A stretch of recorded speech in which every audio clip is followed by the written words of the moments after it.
পুলিশের সাবেক আইজি বেনজির আহমেদের গোপালগঞ্জের সাভানা ইকো পার্কে চুরির ঘটনা ঘটেছে। এই ঘটনায় ৫ জনের নামসহ অজ্ঞাতনামা কয়েকজনকে আসামি করে মামলা করা হয়েছে।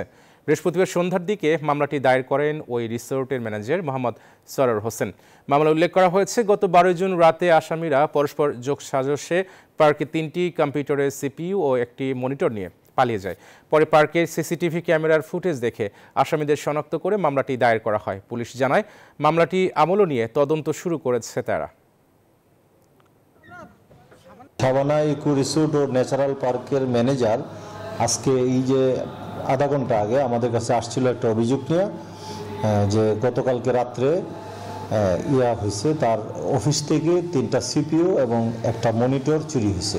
এই সংক্রান্ত অভিযোগ নিয়ে আসলে আমরা সেই অভিযোগটা মামলা হিসাবে গণ্য করিয়াছি। আসামি ধরার জন্য আমরা অভিযান অব্যাহত আছে আমাদের।